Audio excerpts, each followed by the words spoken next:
Hey everyone, and welcome. Today, we're tackling a topic that can feel a little intimidating, but is absolutely crucial for success: project cost management. We're not just talking about counting pennies here. We're talking about the strategy that keeps a project alive and kicking. We're going to dive into how you can master that bottom line so your project doesn't just get done, it actually delivers real value. Let's start with this quote because, honestly, it's the stuff of nightmares for any project manager. Those words, "I didn't know how bad things were." Yikes!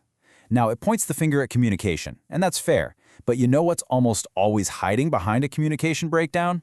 A financial disaster in the making. Because let's be real, when people say they didn't know how bad things were, what they usually mean is, I had no idea we were burning through cash that fast.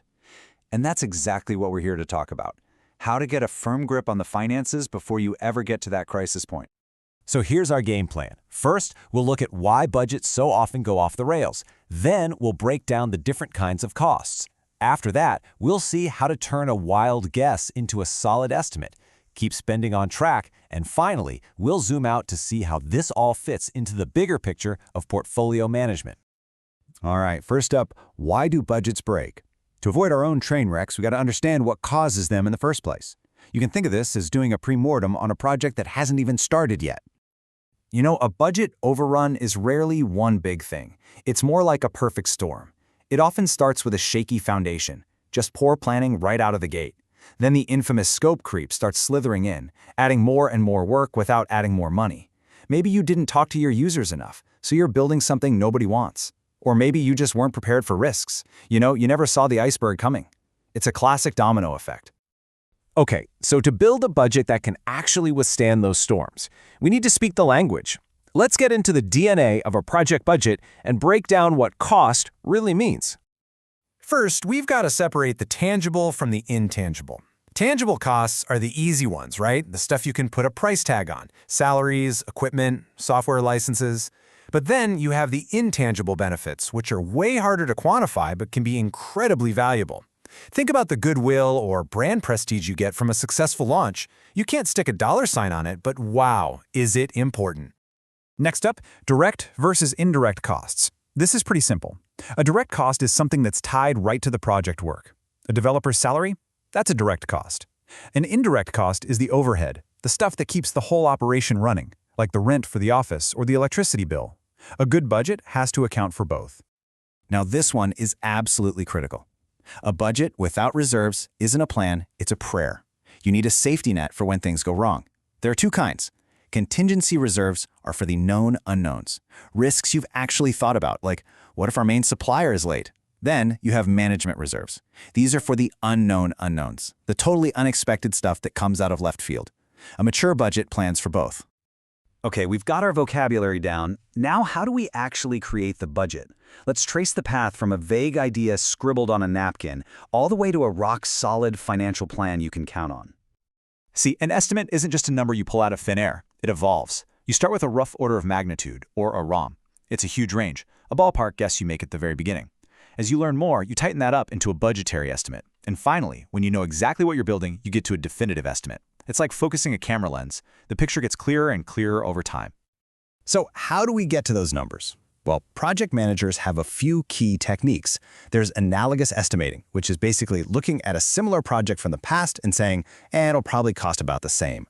Then there's parametric, which is more data-driven, like calculating cost per square foot. And the most accurate, but also the most work, is bottom-up. You break the project down into tiny little pieces, estimate each one, and add it all up. All right, the plan is made. The budget's approved. Now for the hard part, actually doing the work and making sure you don't veer off a cliff. This is all about active control, not just watching the money fly out the door.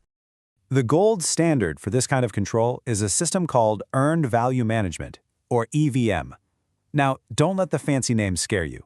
Think of it as a single dashboard, a health tracker for your project that pulls in everything, scope, schedule, and cost to tell you exactly how you're doing. And really, EVM boils down to answering two incredibly important questions.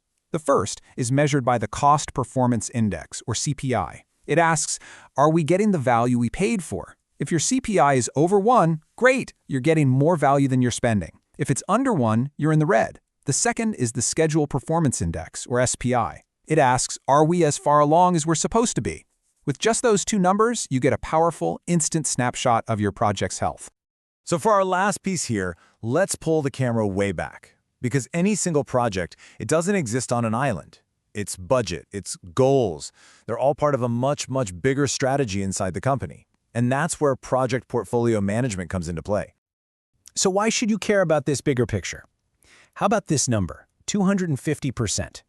According to a major study, that is the average return on investment companies get when they properly implement project portfolio management. Let that sink in.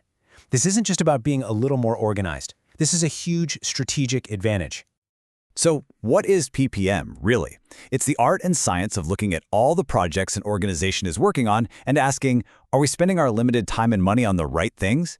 It's about making sure every single project is aligned with the company's biggest goals, so you're getting the absolute most bang for your buck.